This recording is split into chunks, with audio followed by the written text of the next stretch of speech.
Right, fabulous. Thank you very much, everyone. I'm not Agatha, I should actually say. So welcome to Rebellious Research. I'm sort of holding the fort for Agatha, who's on the train somewhere, and she'll probably come in a bit later. But I'm absolutely delighted to welcome Associate Professor Kath Dooley to this session. Kath is a writer, director, and academic based at the University of South Australia. She's the author of Cinematic Virtual Reality, a critical study of 21st century approaches and practices. And I'm absolutely excited about the session today, which will be about exploring screenwriting and embodiment through creative practice research. And as I mentioned just before we actually hit the record button, you know, my background practice is actually music. And although there are some academic researchers doing stuff with embodiment, it is actually far and few between, which is surprising because we experience the world in an embodied way. So I'm absolutely delighted to explore that with you, Kath, and I'm going to hand over to you. I'm going to stop sharing and hand the sharing over to you. If I can find where to stop share. You can never have enough screens. I'm always thinking, could I have a fourth screen or a third screen then? Well, thank you very much. Thank you for that introduction. And thank you, Carola, for hosting today. I also want to thank Agatha for inviting me to be part of this session. As I just mentioned, I do have a little bit of a cold, so apologies in advance if I break into a coughing fit at some point in the presentation. Hopefully it won't last too long. So let me just share my screen. Here you go. And I'm just going to get back to the start and go widescreen. Can everyone see that okay? Yeah, that's perfect. Yep. Brilliant. So yes, I'm going to talk a bit today about exploring screenwriting and embodiment through creative practice research. Just to start, I want to just tell you a little bit about myself.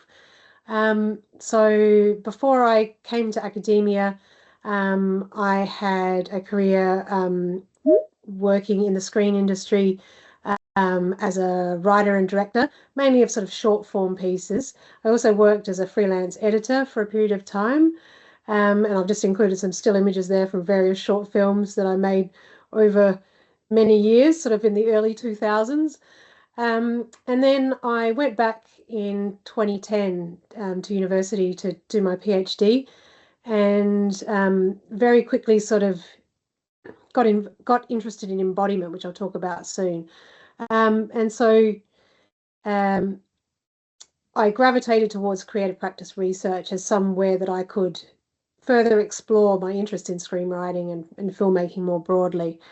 And so I've looked at research such as script development, screen production methodology, virtual reality. I'm also interested in women in the screen industry, and so I've looked at sort of diversity and inclusion issues around that. So I've got quite broad research interests.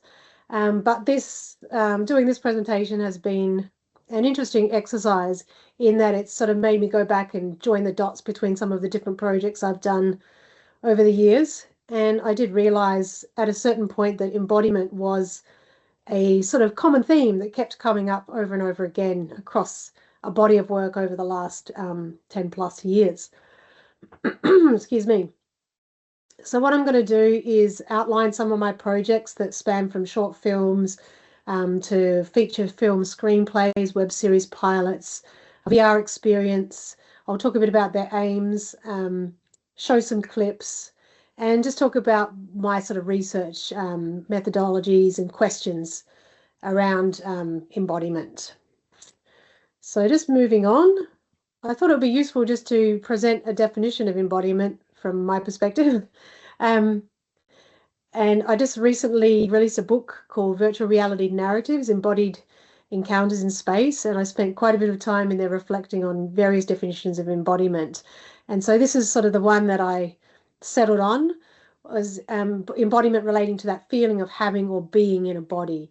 which, you know, when you're watching a film, you're very much reminded that you are sitting in the cinema in a body when you see certain things and they sort of affect you on a bodily level, to virtual reality where you're physically putting a headset on and feeling like you're inside a story world. So just two examples there of where embodiment, how it might be at play. So when I talk about embodiment, I'm talking about cognitive processes that are grounded in bodily action and perception. And as I said, this is a reoccurring area of exploration across my academic research, starting with my PhD. So I wanted to go back and talk a little bit about that. So I began my academic work, I guess, with a study on French filmmakers. So I was intrigued by the work of Catherine Breillat, her controversial film Romance in 1999.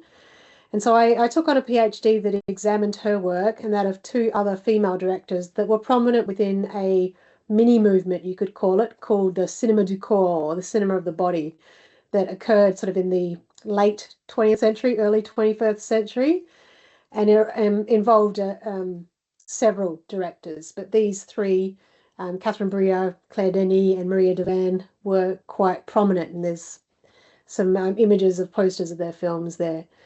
So for my PhD, it was sort of a hybrid project that incorporated formal film analysis that then led to practice, so writing and directing a short film, and then a final thesis with an exegetical component where I outlined the discoveries I'd made about embodiment and representing the body through practice. So the body is a matter of special interest in the work of these female filmmakers. These are films that are quite disturbing in many ways and often horrific in their stark portrayals of the human body, sexual debasement and transgressive urges. You can see in the film there, the one Dans ma peur, it's actually the protagonist kind of eating herself. It's quite a memorable film. So when you watch these films, they really evoke strong reactions in you, the audience member. So I lived in France in 2008 and 2009, and I saw some of these films in the cinema, and I was really interested in the way that they affected me and how they made me feel physically uncomfortable, whether that was squirming in my seat or had a feeling of being quite dirty when I left the cinema after watching some of them. So it's that bodily response that really made them quite memorable. So with the PhD, it was a two-pronged approach. Firstly, undertaking an analysis of several of these films, trying to highlight the thematic, stylistic, and practical concerns of the directors. And I actually interviewed Catherine Breillat and Maria Devan, which was fantastic, and really tried to get a handle on their writing and directing approaches. What was it they were doing that was perhaps giving rise to this eventual sort of embodied viewing experience. So there's a lot of work that's been done, obviously, on cinema and affect, but less so looking at sort of production methodology, screenwriting, and how we can think about embodiment in that context. I then wrote and directed a 28-minute film called The Sister, which was really informed by my investigation of the three directors' work. And it functioned really, it was an artifact that created new knowledge about embodiment in cinema, particularly in relation to French cinema du corps. So just moving on. Through this work, I really became acquainted with all the literature on screen media as an effective medium. And I just sort of noted there a few of my key sort of sources that many people who are working this space will be familiar with. So Stephen Shaviro talks a bit about the effective nature of cinematic experiences as one where there's no structuring lack or primordial division, but a continuity between the physiological and affective responses of my own body, his own body. This is a quote from Shaviro, and the appearances and disappearances, the mutations, the perdurances, and the bodies and images on the screen. And a similar sort of quote that I picked out from Subject was that she writes, "We do not experience any movie only with our eyes. We see and comprehend and feel films with our entire bodily being, informed by the full history and knowledge of our sensorium." So this was sort of the terrain that I was in with these films. I was really trying to get to the bottom of practical sort of approaches that may contribute to this sort of effective outcome of the film. So some of my key questions that I've written down here were about how can the screen practitioner give rise to an embodied viewing experience through approaches to writing and directing? And can the seeds of an embodied experience be sown in the screenwriting stage of sort of heading towards film production? So I've thought a bit about this in terms of this presentation. Why is this important? Why is embodiment sort of an interesting area of exploration in light of screenwriting? And what I come back to is I think that it removes a focus from the usual screenwriting concerns around plot and character to really concentrate on the fostering of a viewing experience that's felt by the body of the reader of the screenplay and the eventual film viewer. So it's really a different way of thinking about the script and a different way of thinking about what we as writers, I guess, bring to the script. So this is why I've sort of, I guess, done multiple projects in this area. A couple of key ideas that came out of this research. The first one was haptic visuality, and this has been explored quite a bit in the context of French cinema. And Laura Marx is a key, I guess, writer in this realm with her book, The Skin of Film, Intercultural Cinema, Embodiment and the Senses. So in her book, Laura Marx explores the concept of bodies having history concerned with trauma and everyday experience. And she defines haptic visuality as the combination of tactile, kinesthetic, and proprioceptive functions. So the way we experience touch both on the surface of and inside of our bodies. So it's quite an interesting idea that she describes a cinema experience where the eyes themselves function like organs of the touch. So even though we're not physically, touching a screen or touching objects, just by the act of watching, we can have the sensation of touch. So this means that as viewers, we're making a connection between the bodies on screen, our own bodies, and the memories contained within our own bodies, which enable an embodied cinema experience that links the body of the film to the body of the spectator. Another key source for my PhD was Martine Budnet, who describes haptic images. So she describes haptic images as images that disrupt the way that they break the traditional way of viewing films in terms of subject and object, in terms of figure and ground manner. Haptic images, she says, rely on a basic form of perception that's concerned with the details, the material surface. And I took this to mean that we're talking about films that might feature, extreme close-ups or shots that are dark, not well lit, or might be blurry in part. And so they lack sort of full context of what it is we're looking at. The human form that might be on screen lacks context in the way it's presented. So the viewer must use their senses, other than their senses of sight, to really comprehend the images and to make sense of them. And they do so by drawing on their own sort of life experience.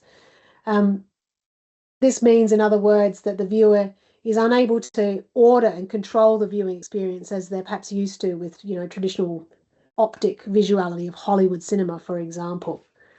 So I started to think about this in terms of writing and directing, in terms of using close-up shots, using sound references, and making perhaps the whole scene not immediately clear, but really focusing on sensations. So that was one key concept that shaped my screenwriting.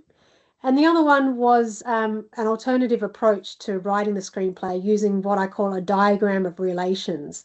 And I came to this idea partly through Adrienne Martin, who's done a bit of work on Claire Denis, the French filmmaker. And Martin's research raised a whole bunch of questions that were pertinent to Claire Denis' work. And I've listed those there. So they're questions not related to, the usual screenwriting questions like, who is the character? What do they want? What's standing in their way? Those sorts of questions around change and obstacles and those sorts of things. This was more concerned with bodies in space and structures, and whether they were inside or outside those structures. So things like who is on the inside or outside, who is the watcher, who is watched, who's in motion, who's immobile, who are the, what are the lines of hate. I'm just going to move my parts of my teams there so I can see all the words on my slides. What are the lines of hate and desire? What's the shared backstory? Who reveals the backstory? And what's real and imagined? So you can see just with those first three questions, they're really about, they're nothing to do with character psychology, which is usually what we're concerned with, often with characters and character development across the script. They're really just concerned with bodies and where they're physically located, whether they're moving, whether they're not, what they're doing, not what they're thinking. So these questions are quite pertinent to Cledeni cinema, which often features very little dialogue and characters that, in my research, I came to describe as being involved in a series of collisions where they're sort of moving together or breaking apart from one another. So using that as a basis, I guess, or a framework, I worked with 4 actors in my PhD to improvise scenes with these questions as a guide. So I had 4 actors who all we worked together to come up with a series of characters. And then over a series of weeks, we plotted a short film that focused on the collisions of these 4 characters who were drawn together by past and present events. And you can see just there in that diagram, the name of the characters and some of the movements that happened around related to these questions. Who's watching who? What is the movement between one character going from one place to the next, and how are they physically linked to one another? So yeah, that was really exciting. I should note that I'd previously done some work on Mike Leigh and his process of improvisation, working with actors.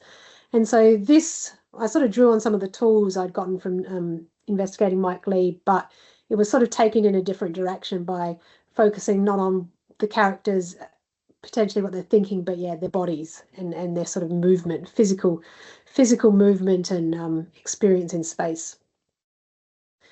Okay, so that was sort of one project, and I thought I would show you the trailer for the eventual film, which I'm going to have to unshare and go into Vimeo because it doesn't seem to let me open the link when I do it directly into PowerPoint. So just bear with me while I share again.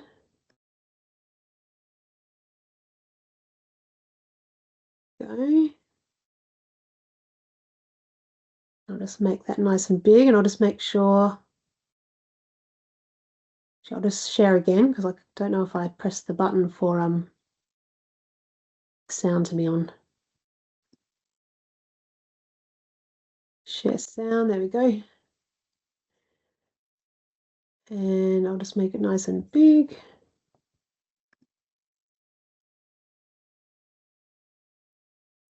And here we go.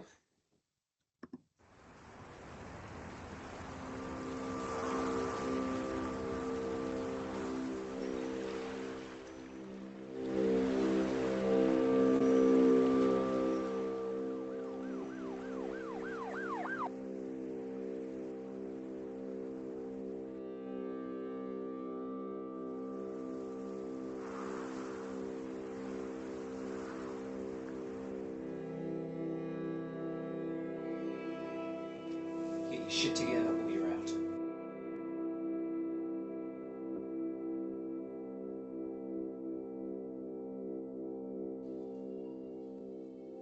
I saw him. Who? Victor. I thought he moved away. Well, he's back. I don't need her help to make me feel bad. You're like a ghost.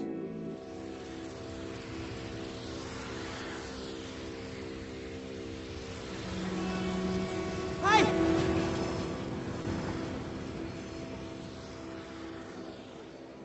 What's up?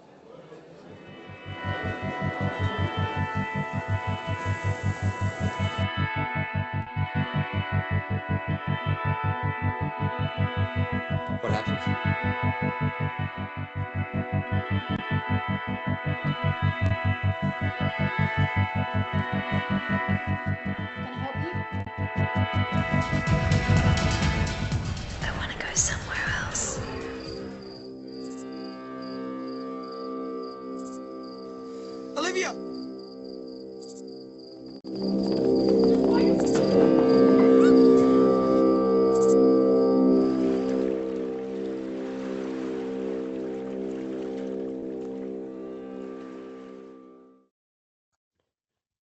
Okay. Just stop sharing that and go back to my slides.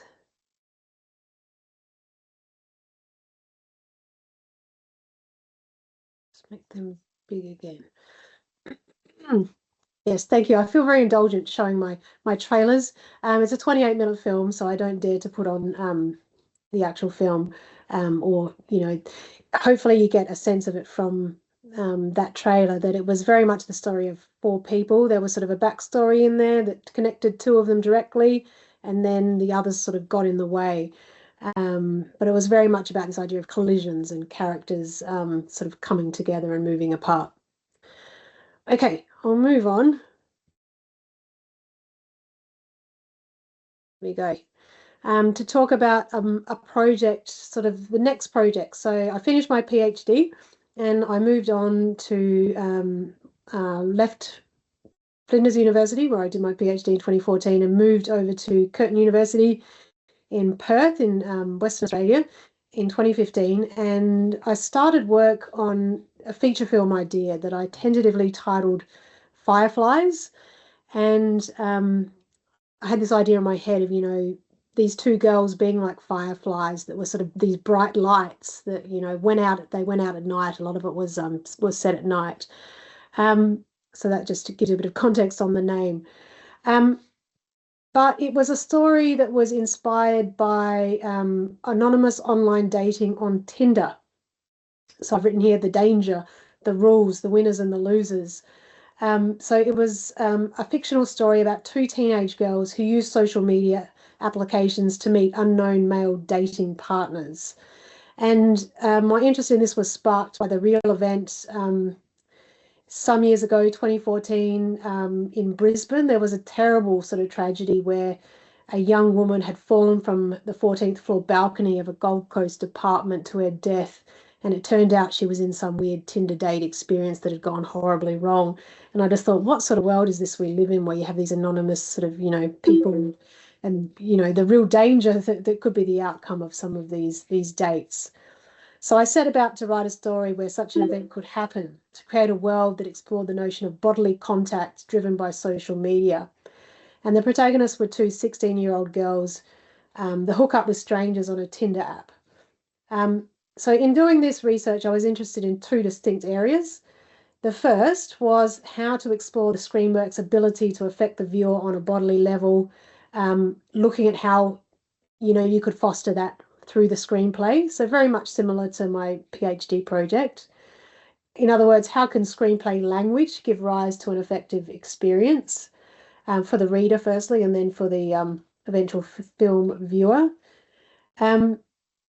And then in writing the screenplay, this sort of long form work, and then later I produced a short sort of webisode pilot that functioned as a bit of a proof of concept.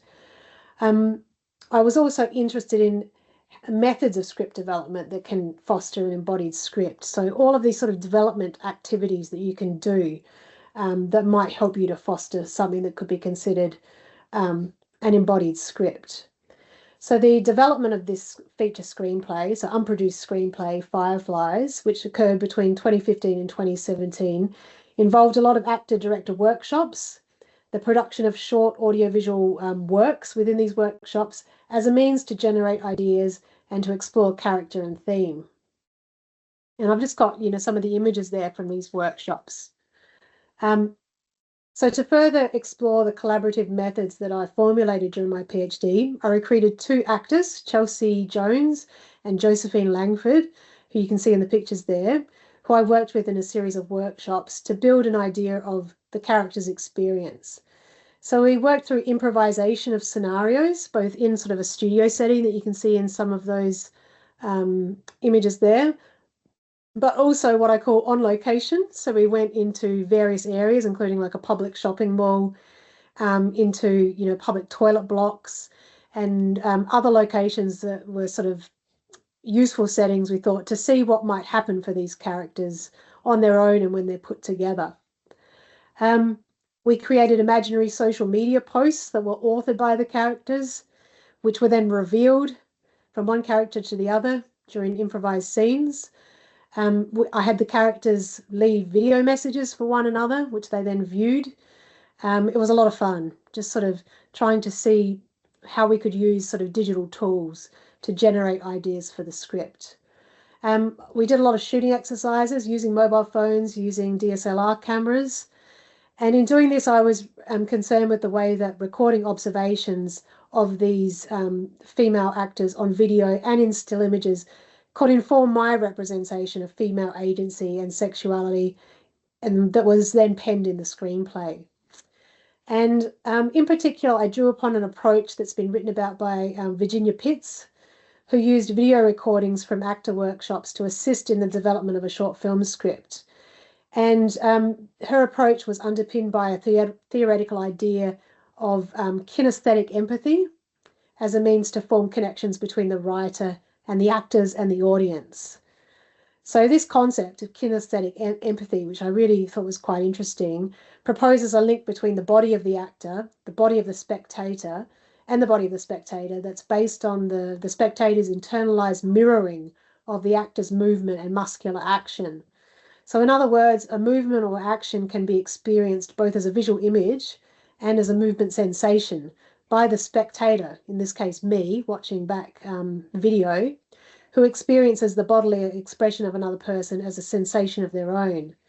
So I embraced this idea while engaging with the actor's movement and their gest on the day of the workshops and later when reviewing the videos, and sort of really tried to take note of my embodied response to the material. I then tried to translate that into the screenplay. I won't go to the next slide just yet.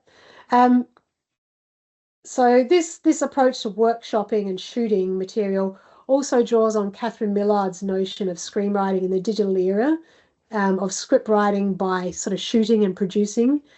She argues for a sort of blurring of those stages, screenwriting and production, suggesting that we need to do more sort of crossover work. So these workshops allowed me to record footage of bodies, still images, video, which was reviewed to inform the writing of the first draft feature script. I later then produced a test scene, just one scene out of the screenplay that I recorded with the two actors, and then this short sort of webisode pilot, which we'll watch a part of in a moment. And I wrote a journal article that, with reference to Adrian Martin and to Catherine Millard and also Stephen Price, where I sort of defined this activity of a form of what I called underwriting. I adopted this term underwriting with reference to Adrian Martin to refer to the creation of like fictional, whether it's written or audiovisual work that doesn't feature in the screenplay itself, but helps to inform the creation of the characters and the narrative and the story world.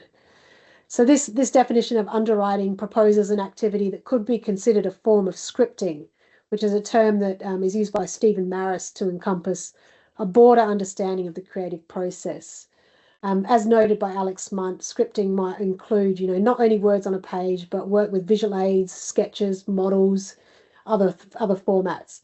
So with this in mind, I expanded my definition to include the generation of a massive creative material in any medium, including written words, sketches, digital image making, recorded improvisation, all of which can assist the writer to develop their screen ideas into a draft script. So for Fireflies, the result was the final draft script, but also this massive creative material that informed the writing of the script. Now, the actual writing of the script, which I've got a couple of snippets from here, just one scene, returned me to Laura Marks and Martine Bugnet's writing on haptic visuality. So I reflected on how imagery can be sort of fostered through mental simulations and visualizations. So how we might, I guess, create these visualizations in our head based on by what we're reading. So the screenplay or the script can be a suggestive process that generates, variables for the different people that read it. based on, our own, I guess, experience in the world. But I took an aesthetic approach which associated haptic visuality with things like material objects, light, fleeting details, the surface of things, more than a distance and objective view of events. I was really, I guess, writing, thinking in close-up, thinking about pieces of images and sensations that I could get into the script. So in my description of action, I focus on tactile elements, noting fabrics, colours, textures. I place an emphasis on diegetic sound to add details, noting fleeting noises and subjective sound effects. Bodily jest and movement is emphasised. All of these tactics are utilised to create visceral imagery and encourage an embodied response in the reader. So just having a look at this example, which I might read through just to emphasise it. So scene 71, interior in the street, night. Bianca's high-heeled feet run frantically but clumsily on cold black bitumen. They make a clop-clop sound that echoes in the still air. Bianca gasps for the air, her face stained by tears and smudged mascara. A turning car suddenly appears with a roar as Bianca crosses a T-junction. Its headlights wash over Bianca's legs, and it screeches and swerves to avoid her. Bianca jumps to the side. A male driver from off-screen calls out, "Get off the road!" Bianca staggers a few feet with gargled breath. Then she continues to run as the car speeds off in another direction and disappears. Bianca shivers in her skimpy clothes. More tears run down her face. The houses around her are dark forms with the occasional spot of light. A dog barks loudly in a passing house, a lone sound but for the uneven and frantic clop-clop of her shoes on the bitumen and the distant hum of a freeway. Bianca stops and looks all around her, seeing only a blur of houses that all look the same. Then she spies the dark shadows of a park to her left. Bianca scrambles into shadowed greenery. She gasps for air as she moves onwards. Her uneven steps threaten to produce a twisted ankle. Interior park, night. Shadowed branches block out the moonlight overhead. We hear the sound of high heels crunching on gravel and gum nuts as Bianca continues to run. A blur of leafy foliage bushes against Bianca's shoulder as she staggers forward. A stray beam of light glimmers on a circular spiderweb that she brushes past. Onward, into darkness. Bianca's shaking hand grasps the wooden railing of a small wooden bridge. We hear water running fast nearby. Shadowed trees swallow Bianca up on the other side of the bridge. Her shoes sink into shallow mud, flicking dirty water onto her pale feet. Bianca's eyes dart from left to right. Her breath wheezes. Suddenly she trips and shrieks. Bianca falls out of the frame with a thud, and then there is silence. I should have given you a bit of context to this scene before I just read through it, but it's sort of towards the end of the screenplay, in the sort of finale, where the two girls, they've sort of ruptured, their friendship's ruptured, and one accuses the other one of a crime, and this girl, Bianca, sort of has a panic attack and sort of splits the scene and injures herself. So as this scene can attest, care is taken to describe character physicality, gests, sounds, and movement, accompanied by the effective elements noted earlier, various textures like smudged mascara, mud, dirty water, light effects, dim lamps, shadowed greenery, and diegetic sounds, the rumbling freeway, the high-heeled shoes on the bitumen. So providing detailed descriptions of these elements, I hoped to create imagery that activated and drawed upon the reader's own memory of objects, sounds, and textures. The sound in the scene is subjective, experienced from Bianca's point of view. This internal diegetic sound takes us inside her head, adds gravity to her feeling of panic. I penned the details of the scenes in the way that focuses on close-up views or blurred vision. Both are devices associated with haptic visuality, which draw attention to the surface of objects and or resist full disclosure of the setting. So this tactic requires that the reader be actively engaged in piecing together the various elements described in the script's big print, so as to create an overall picture of the setting and to discern meaning. In other words, not all the details of the setting or the action are provided, and the reader must fill in the blanks. What else do I want to say here? When Bianca trips and falls at the scene's end, we don't see the action, we only hear about it. So by taking this approach, I leave it to the viewer to draw upon their own experience and imagine the injury that she might have suffered. So there's no sort of objective views of the action at any point really in the scene. At least not how it's written. So yeah, that sort of gives a bit of insight, I hope, into this project of the feature film script and developing it, but also then doing the actual business of writing it. I wanted to show you the first half of this webisode. So I was sort of with this webisode wanted to do a sort of proof of concept of the script, a sort of mini version that drew upon some of the workshops that I'd completed with the two actresses, and also was something that I could sort of get some feedback on. And unfortunately, I lost one of the actors. She was busy on another project, so I had to recast one of the roles, but I kept one of the original actors. And so I made this pilot in 2017. It was filmed in 3 days, very, very low budget. And I sort of cut it as 2 separate episodes with 2 different stories of the girls who go on sort of separate dates as you could as they might be conceived of. But in the end, I put them together, so we sort of cut between one and the other. So I'm just going to show you a clip of that. So I'm just going to stop sharing and go back to Vimeo.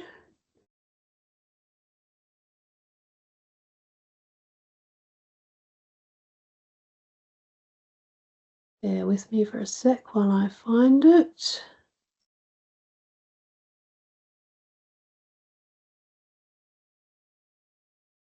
Okay. And we'll just watch about 5 minutes of this. Oh, I forgot to press the sound button. I'll just do that again. Apologies.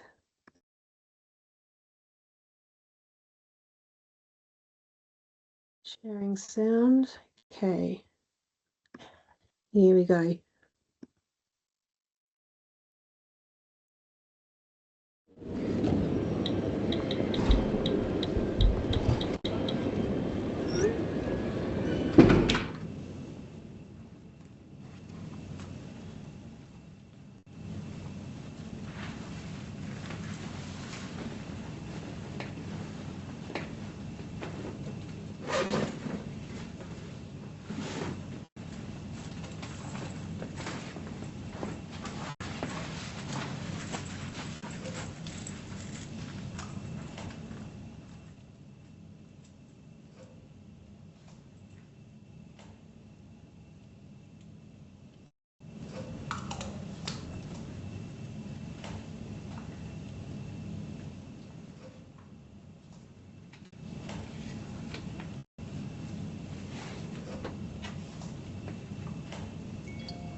Yes or no?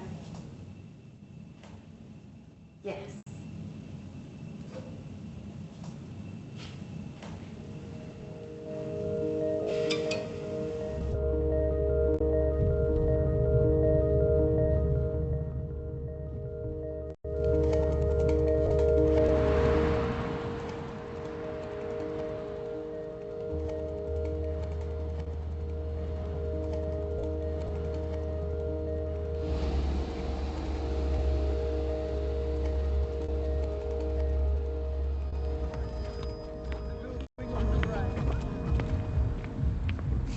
Remember, your name's Miley.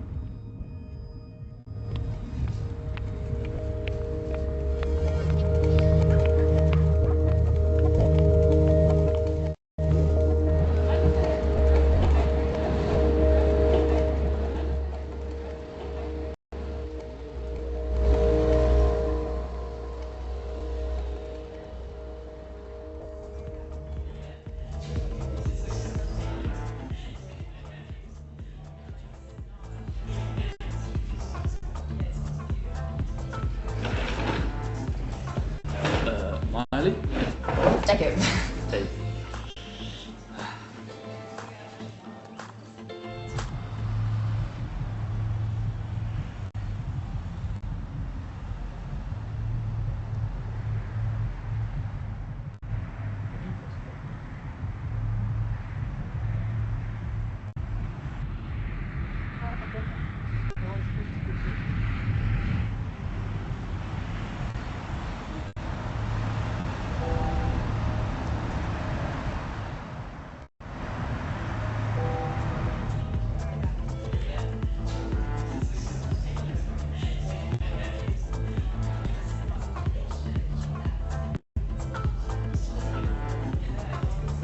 Do you like magic?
Wait.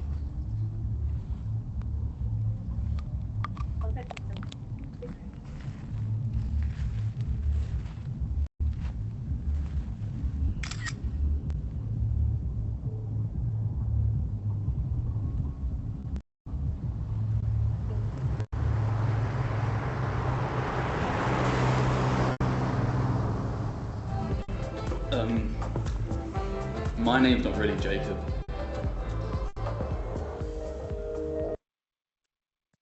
All right. I'll stop it there for the sake of. Let me get back to my slides.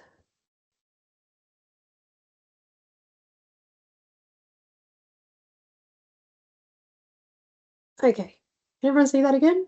Still working okay? Yeah, so you can see there sort of a video that's both sort of a bit of a proof of concept, but also reflects all that development that was done with actors. And I put it up on Vimeo and had some useful feedback, which I then, I hope to get back to this project sometime down the track when I've got more time in terms of doing some more screenplay drafts, but very much concerned with that sort of bodily experience of the actors and trying to transmit that for the audience. I'm just going to keep moving because I know I've got about 15 minutes left, I think. It feels a bit funny not to take questions before jumping from one project to the next, but I think we'll just keep moving. I will just say though that these projects are all available on Vimeo, so you can look me up on just vimeo.com/Kath Dooley, and if you ever want to see any of the end of these projects. So moving on, I'm going to pivot now to talking about virtual reality, which is a bit of a research trip that I've been on since about 2016, when I first watched a VR film. Some people would say they're not VR films, they're VR experiences, but what I'm talking about is putting on a VR headset and finding myself immersed in what felt like a film, but one that surrounded me completely. So it really, the VR format, 360 video format, puts you in the space of the story as the spectator. So you're actually surrounded by the story world, and you can sort of swivel around and choose your field of vision in the 360-degree space. So you're quite sort of interactive and somewhat participatory in that you're choosing what you look at. So as soon as I sort of had this experience, all of these questions came to me, like, how do you write something for VR? What does a screenplay look like when you have to consider sort of 360-degree space? And how can you think about the viewer in terms of the screenplay? Do you have to write them into the screenplay because they're now present in this space and they're deciding what they're looking at? So what affordances must the writer consider when working for screenwriting for virtual reality? And so I wrote a short book on this that came out in 2021, and there was the last chapter, which was sort of an exegetical chapter, which talked about a film I made called Impact Beyond the Night Sky, which was a sort of hybrid documentary that had interviews, and it had sort of dramatic recreations of a character's life. And so within that, I wrote a lot about screenwriting and sort of the various questions I had and how I sort of sought an answer through the making of that project. But again, with this sort of exploration of screenwriting, embodiment was a central theme once again. So I was really focused on the way that the user experiences the story as a body, and how, as a screenwriter, you can account for that. You can account for them on the page of the screenplay and really think about fostering that embodied experience. And this, I was sort of exploring this within the realm of cinematic virtual reality, which is a sort of sub-genre of VR, which is sometimes called 360 video, sometimes called other things, sometimes used to refer to a broader subset of VR, but refers to those works where you've got your headset on and you can look around. You've got what they call 3 degrees of freedom, where you can look up and down, look left and right, look down, but usually you can't move.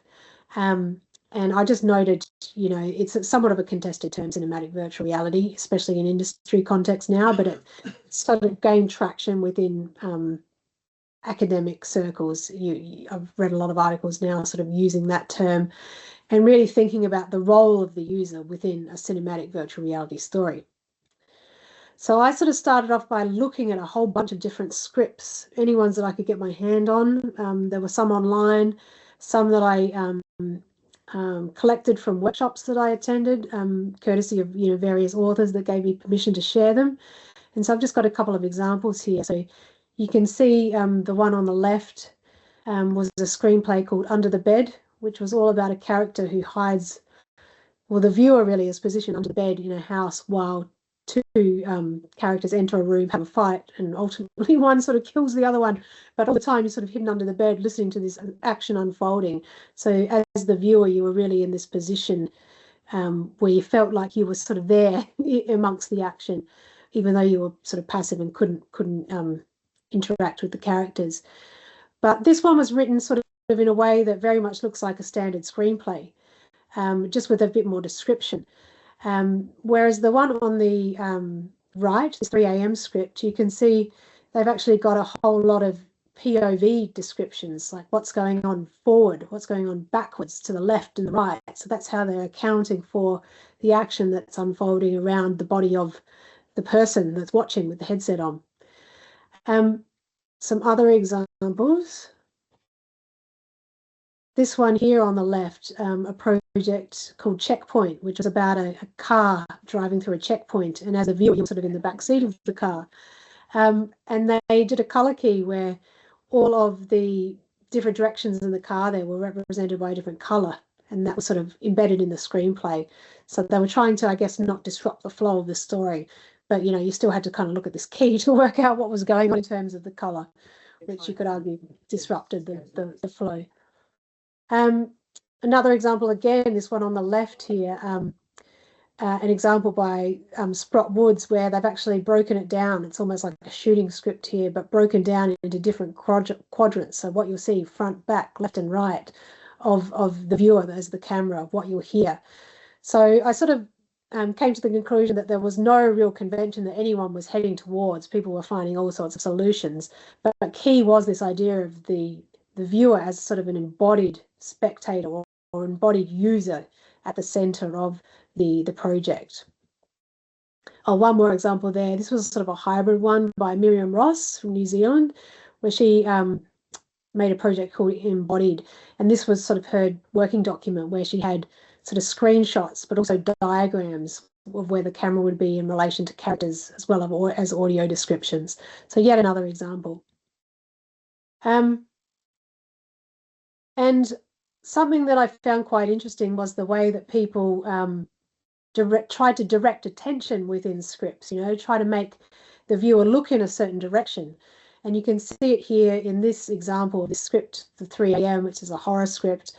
And they talk about sound coming from particular areas as a sort of a way to get you to turn your head and look in different directions, which I think is one of the most effective ways to get people to turn their head in a VR experience. But obviously there are other means.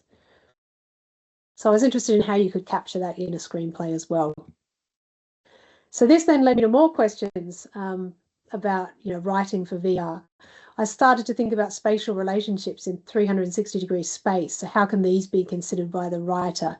And what roles can we create for the viewer or the user?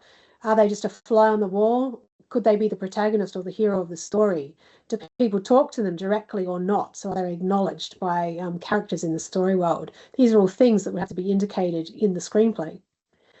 And just noting that, traditional cinema, and I've got the example of Psycho here, just sort of shot by shots from that film, you can see your view as a viewer is guided. You're getting this sort of prime view of the action from a variety of different shots designed to communicate exactly what's going on and to give you sort of a certain emotional response, through those sort of stylistic approaches of, using overhead shots or close-ups or whatever it is. But with a VR story, none of this exists. The camera is standing in for the viewer, and the viewer is very, very much finding their viewing position for themselves. There's no such thing as a close-up anymore, although people can get closer to the camera. So I started to think about, how could we think about this in terms of writing the script and outlining action? And I came across this idea of proxemics, which was explored by Edward Hall, an anthropologist in 1963, who developed this system of notation. And what this is this idea that there's sort of concentric circles of space around all of us as we live in the world that sort of determine, or there's norms about this space in terms of who enters those circles. So in the very furthest circle there, what Hall classes as public space is where you would expect, strangers to pass you by on the street, for example, in the shopping centre, whatever. But when we get into social space, and that's sort of represented in blue there, is where, when your friends or colleagues are around you, you might expect them to sort of enter into that space, that distance from you. Whereas your personal space might only be inhabited by perhaps your loved ones, and certainly your intimate space, perhaps only by your partner or your child, for example. And so Hall argued that there's sort of, actual boundaries of these unseen boundaries. And when people cross those boundaries, it can be quite alarming if, for example, a complete stranger suddenly moved into your personal space. And so I started to wonder how I could think about that in terms of planning the movement of bodies of characters in relation to the user and how that might be represented in the screenplay. So that was then some of the ideas that sort of I put into, I guess, investigation in the making of some VR projects. And I mentioned before this one, Impact Beyond the Night Sky, which was about a planetary scientist and her journey into becoming interested in meteorites and impacts of meteorites, which is what she now investigates. She is a sort of specialist in impact physics, so the impact of craters when they hit the Earth. And so I made this film, and she appeared in it, and there was also flashbacks of her youth and sort of her story. And I won't talk about the other project inside Airship Frio, except to say that I really loved making this project, which was about squatters living in a house in Fremantle in Western Australia. And we sort of took the camera inside the house. So it was quite experimental, that one, in terms of, how close you could bring characters to the camera, how it would work with them directly addressing the camera and therefore the viewer. But I'll talk today about impact beyond the night sky. So you can see, for example, in this screenshot, I guess, from the film, which doesn't, quite give you the full effect, obviously, because it's just a window out of the full 360 view. But there's a first-person perspective at play here in direct address. So the viewer, you turn and you look at Katerina. She looks directly at you, and she speaks directly to you when she's sort of talking about her work. So she acknowledges that you're there, sort of treats you as if you're sort of a participant in the project, as if you're sort of almost on a guided tour. So it's quite different from other scenes in the film where you were in the space with the characters, but they didn't acknowledge you. They just sort of went about their business. So it's something a bit closer here to viewing a film, I guess, where you're in the space but you're not acknowledged and you're more of a witness to the events that are unfolding. So I wondered, how could you actually write this into the script? How do you write the viewer who's there but not there? So in the space but not physically present. And I just noted that screenwriting manuals, usually advise you should only write what can be seen on the screen.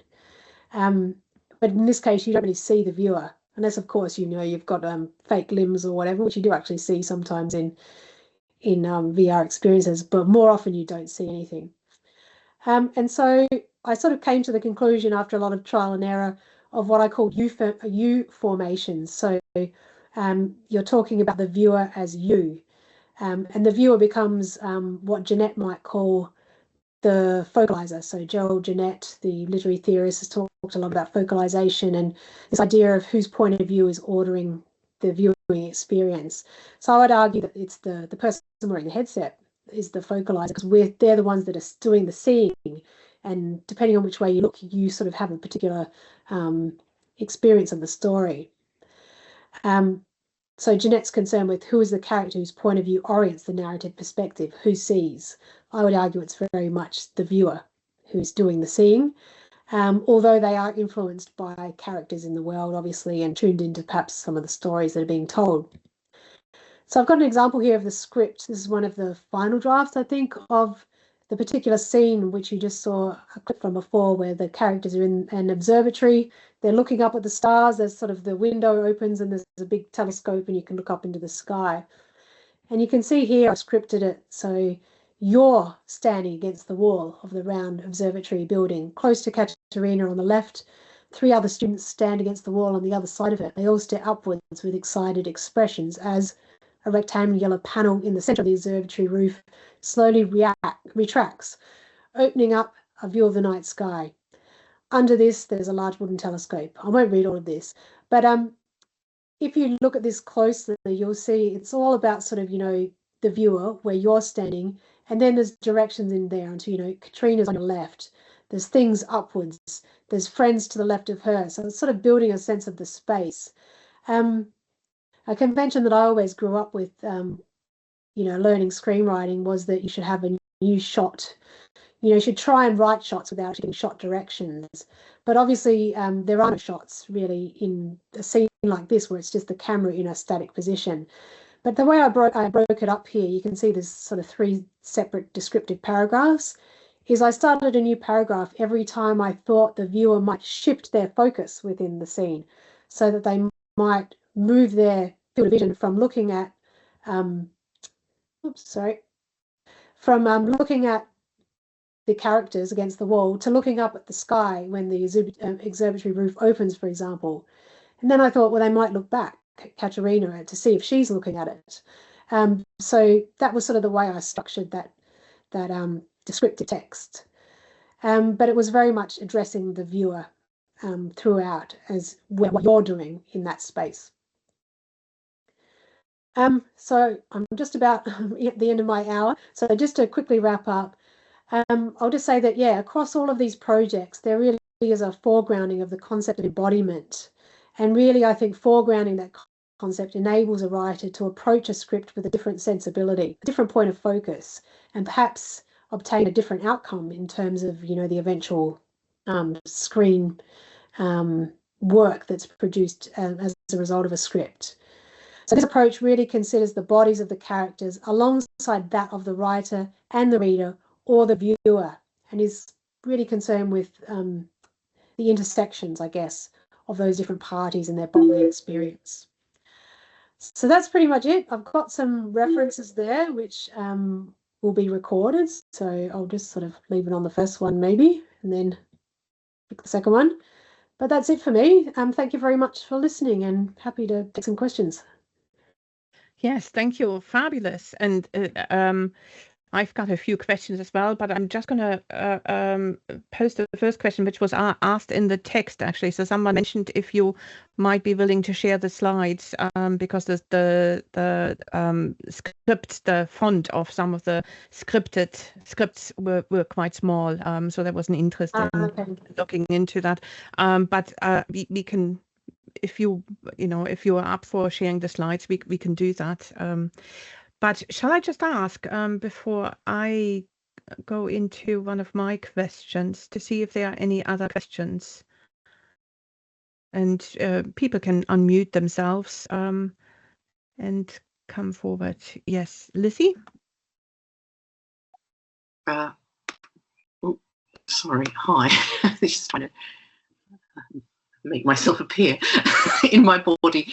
Thank you very much. That was really interesting, brilliant, and such a useful talk as well for thinking about different kinds of script writing and a different approach to script writing. There was it made me think about lots of interesting things.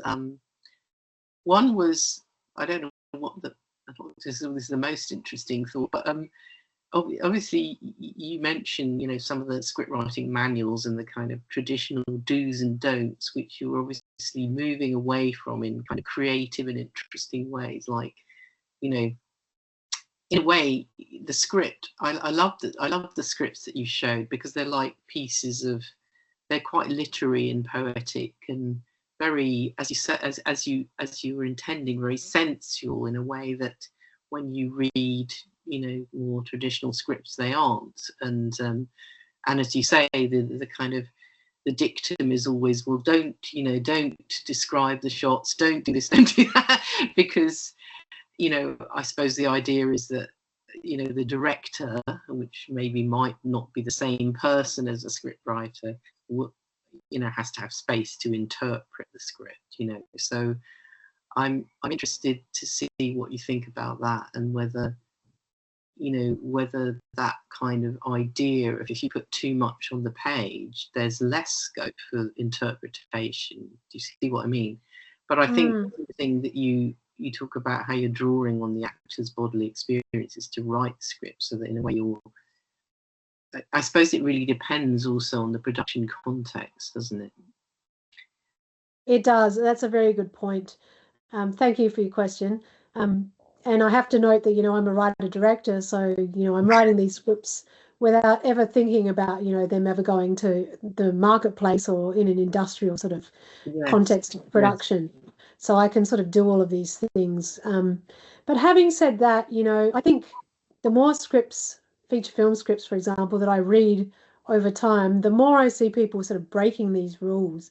And I always come back to the idea that I think there's been a bit written in sort of screenplay scholarship, screenwriting scholarship around the purpose of the script as a document that has to engage people enough to make them want to make the film. Yes. And so I don't think some of this work to sort of, foster a particular sort of sensual experience goes astray in terms of fostering a particular feeling perhaps in the reader that might make the script sort of, engage them in a certain way that, is interesting. So, but I'm not at all taking an industrial approach, so can't really comment on that.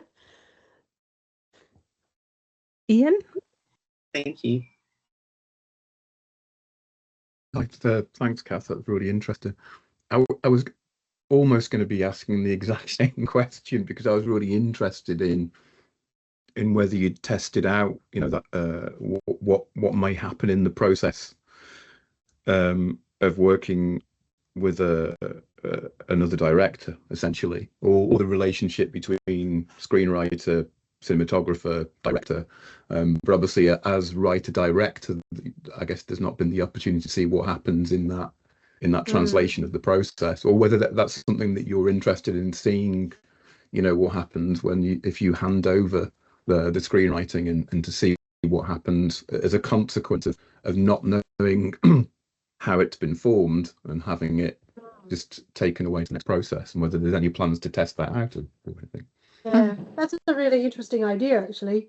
But yeah, I'd have to find a director, I guess, that wasn't me that wanted to do it, to see how it affected their, you know, what sort of project they made out of it. Yeah, that could be quite interesting. Oh, I forgot what I was going to say now.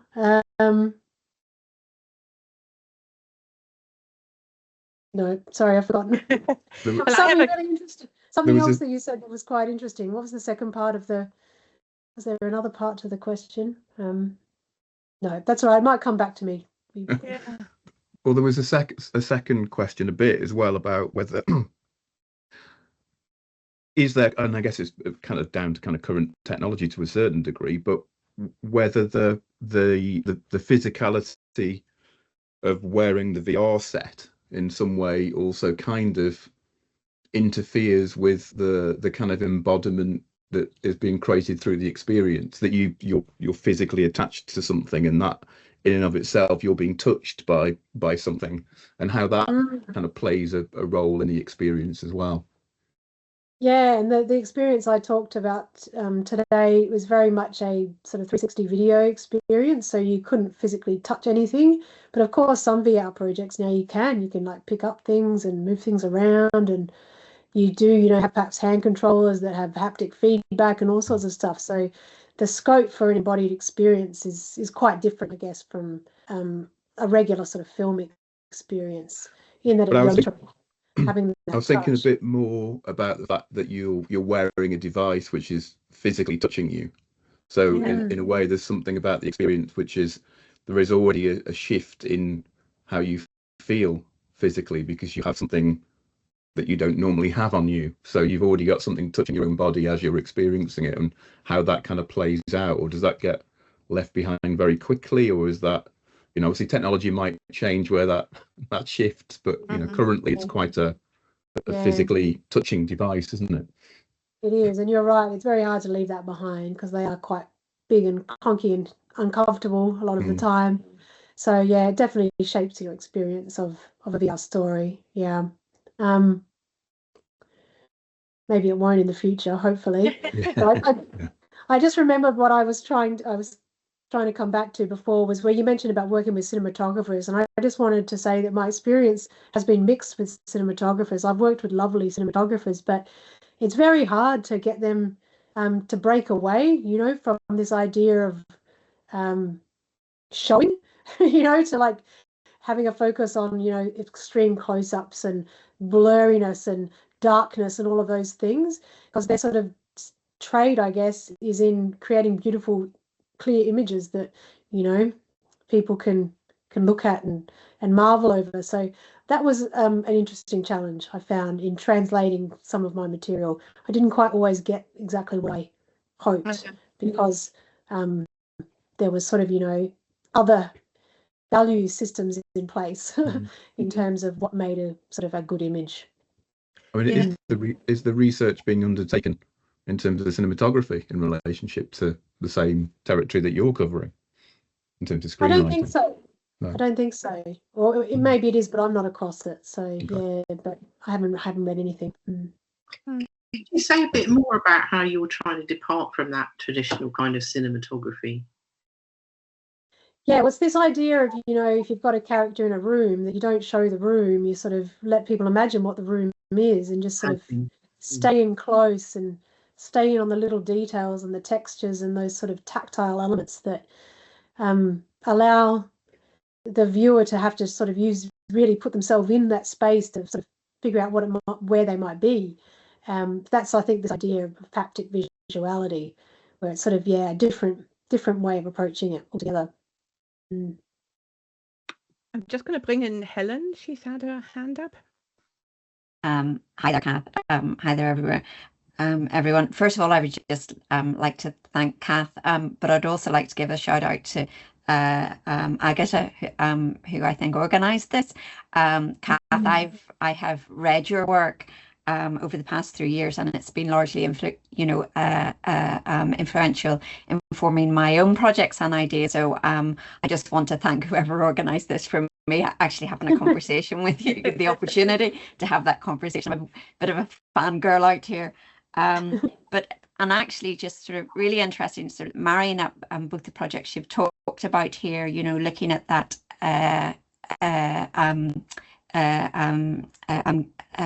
kinesthetic empathy within your sort of script writing and your storytelling. But I've actually been trying to work that into sort of VR projects that I'm sort of working through. And sort of this idea, can virtual reality do something more significant in that space within, you know, developing that type of, you know, empathetic storytelling response? And I think one of the things that I have been sort of really challenged with, and I was wondering if you have any thoughts on that, this is because we are, I mean, as you say, there is no visual grammar within that cinematography landscape. So look, for us as sort of academics, then the question becomes largely academic. So how do we fold in audience research into this? Sort of, I've sort of done various projects where I've tried to gain feedback, but it is that immensely challenging thing when you put a VR headset on someone and then ask them to respond to what they have, you know, just heard, touched, felt. Our brains can't cope with that. Our brains, we don't have this language to be able to translate those thoughts and feelings into words that then informs the research. So I'm just wondering if you have any sort of thoughts or sort of ideas about how you've worked that through your own work. Yeah, thank you for that question. That's a tricky question. And firstly, thank you for reading my work. It's always wonderful to hear when someone has actually been reading things, because you often feel like no one's reading your work, but that's fantastic. I'm glad to hear it's been useful. Yeah, I think audience research is a tricky one. You know, I haven't actually done any projects that have involved direct sort of audience research in VR, but I see it's sort of moving between the qualitative, like the surveys, as you say, which I think, yeah, I agree, can be problematic because it's a very distracting space you're in when you've got a VR headset on. And what I have come across in some of the research has been that, you know, people might not, you know, if you presented a story in VR versus on a regular 2D screen, often people pick up less of it in a VR world than they would on the 2D screen because they're so distracted by, you know, looking around and being in this world. And especially I think if it's novel and it's one of the first times they put on a headset. So it's very difficult, I think, to pull people out and get them to fill in a questionnaire that's accurate, as you say. And then, of course, I've seen people doing more sort of quantitative sort of studies, I guess, or you know, where they put on, you know, they do eye tracking measurements or heart rate monitoring and all that sort of thing to sort of see, you know, and I guess watching how people are moving around in the VR space by recording their session and then analysing it. So I'm not sure what the answer is. Maybe it's a combination of all of those things. I think, you know, it's interesting to record people's, like, do screencasts of people's time in a VR headset and then look at it back and maybe see how, you know, they gravitate towards certain objects or spend certain time doing certain things or looking in a certain area. But yeah, I can't say too much more, sorry, because I haven't really done any audience studies. Interesting. I've got a question which goes back to the things that Lizzie and Ian actually mentioned, because what struck me, especially with your work in the virtual reality project, and then combining that with the notion of proxemics, you know, the bodies in relationship to each other, that and this shows my naivety. I'm not knowledgeable about how scripts actually look, but is it the case that film scripts in the past haven't attended to the bodies in space as much as now with the virtuality projects. There's almost an affordance to attend to where is the first person, where's the viewer, where's the characters, and do the positioning of these bodies in space, tell the story, rather than that the story is told through cinematography types of tools. I guess that's a question, because that struck me with your earlier work on understanding notation systems. How does it feature in the scripts, but also where do you position the bodies, especially in a VR project then? Yeah, I think traditional screenwriting has always been concerned, and filmmaking, with bodies in frames. It's sort of like underscores, you know, shot sizes and stuff. We measure them according to the body in the frame, but it's sort of, you know, in that traditional screenwriting sense, we're describing action, and we're telling the reader how close we're going to get, how close the camera is going to get to that action. So we're putting emphasis on different movements or whatnot. But when you're in the VR space and the viewer is in the place of the camera, yeah, unless you have a moving camera, which is very problematic because it causes motion sickness unless you do it well, it's hard to, you know, you can't really do the same thing.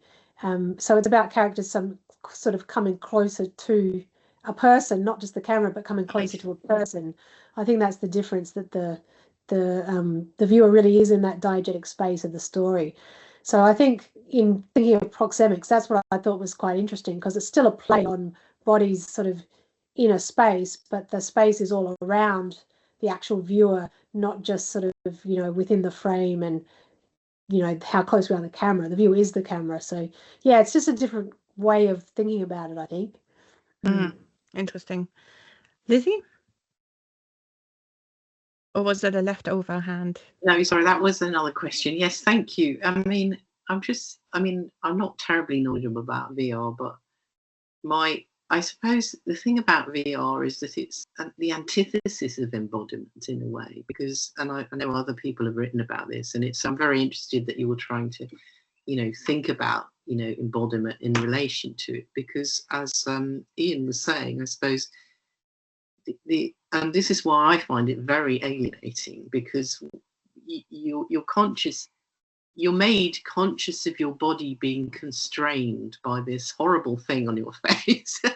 I find it quite difficult, and also the sort of very disorientating effect of, you know, being supposedly immersed in, you know, this environment when your body is somewhere else, and your body is so heavily constrained by, you know, this mask, and then you have this very strange effect if, you know, if you try and move, and the dangers of moving when you've got the mask on, or, you know, where are you going, what effect is it having, and it having sort of really screwing your brain in a way. So I'm interested, you know, how, because I think also VR in a way, I suppose, is sold as something that's immersive. You know, the whole idea that somehow cinema, or traditional cinema, is not immersive, which is obviously open to a question in many ways. In ways it can be more immersive, precisely because of that issue of, like, your body is less constrained, you know, and you can be comfortable. You can sit in a nice, comfy cinema seat and forget your body, or even feel your body being comfortable, you know. So I just wondered what you thought about that, because it's a kind of tricky problem, and also, you know, what is VR in a way? Why is it so? What does it really offer that's really kind of enabling us to see things differently? I think it was very interesting that when you use the second person in your script, which I think is great, you know, which does try to address some of those issues. And it reminded me of an article I read in The Guardian this week by somebody writing about Gaza, who was addressing the reader as you know, what are you doing? You know, how are you letting this unfold? And, you know, what will you say, you know, when people say in the future, what did you do to help to stop this, or to protest, or whatever? And it was very effective in that way, as a kind of political address, you know, of addressing the reader as a second person, which you very rarely see, of course, in traditional journalism. So I think that idea of like how you can politicize VR as well as something which is not about, oh, well, if I'm in a tent somewhere with refugees, you know, in this VR, that somehow is going to make me understand the politics of this situation more, or even try and do something about it, which I kind of doubt myself. So. Yeah, it's a big question, you know, what is VR good for really, and what does it offer?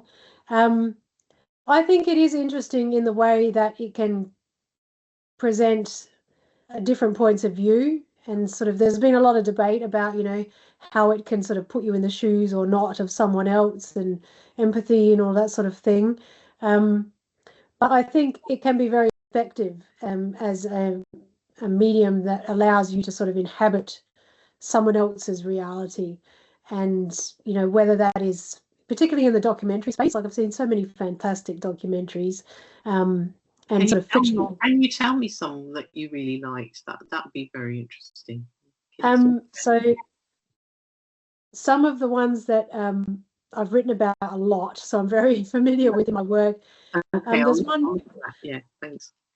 My book, Virtual Reality Narratives, it's got like 2 or 3 case studies per chapter. But for example, one of them called Sorella's Story is a recreation of the final moments of a family who died in the Holocaust in Latvia.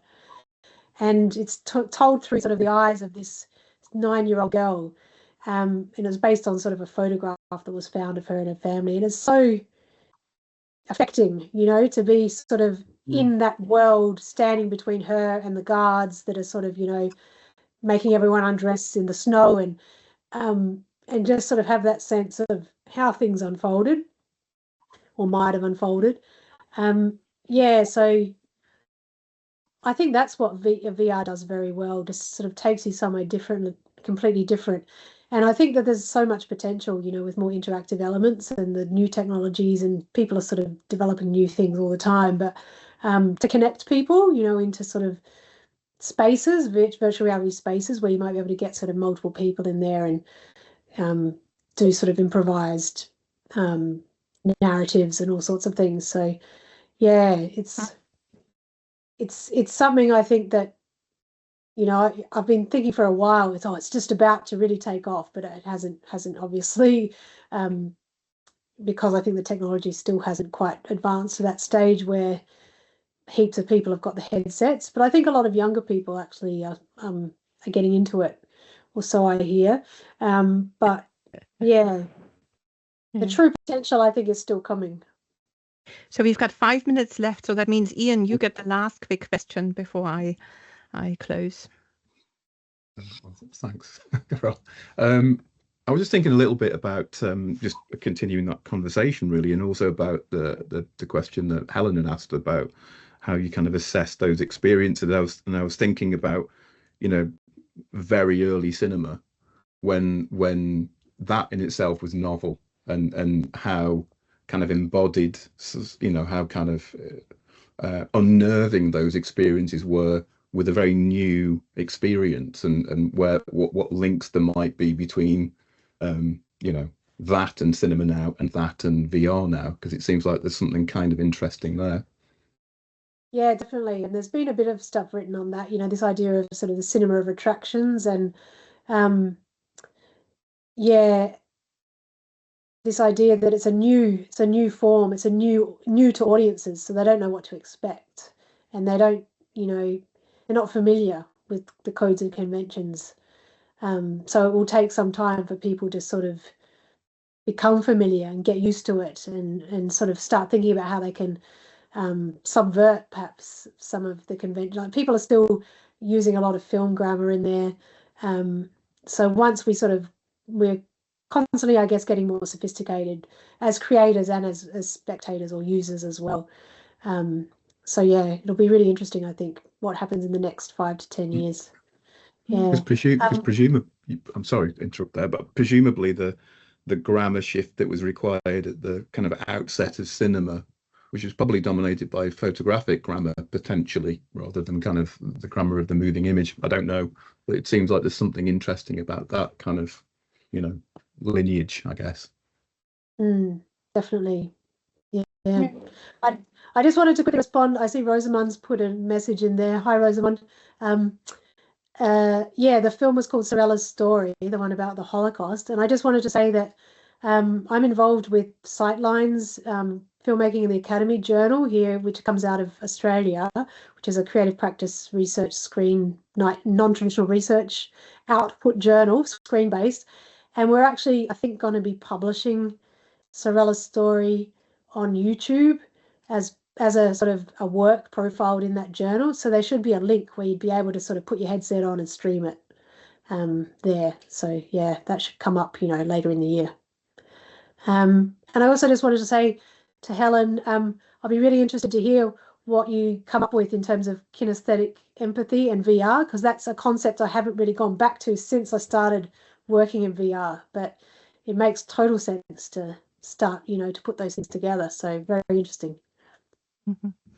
Well, I have to say this has been absolutely fascinating. As someone not coming from the visual side, but rather from the audio side, where, you know, embodiment, the work that I've come across in terms of embodiment in music, rather was this notion of in the moment. You know, you play on the piano, and rather than playing just the notes, you actually feel the notes or feel the piano, and you work with that kind of almost exactly in that moment, whereas with what you described was a completely different world, where you also work with the history and the memory of using your senses to embody a story and through your embodied sort of experiences. So it's a really fascinating one for me as well, coming not from the discipline. I should actually note that I'm just going to share my screen for the last slide, that we have an upcoming research seminar coming up on the 25th of June by Francisco Mazza, who's going to talk about listening as method, navigating a PhD in creative practice research. And he is both a audio practitioner as well as a film practitioner. So it is about his PhD practice research, where he combines these two in creating a line of inquiry using listening as a method. So it's knowing his work, it's going to be a really fascinating journey as well. So hope we'll see you there. And can I just thank everyone to be here, and specifically thanks for Kath, a really fascinating talk. And feel free to stay and ask more questions if you have time. But officially, we're closing here. Thank you very much. Thank you very much. It was brilliant. Thank you. Very enjoyable. Sorry, I have Thank to you, Carola. Lovely to Thanks meet very you. much. Thank you. Thank Thanks. you. Thank you. Bye. Bye. Thanks.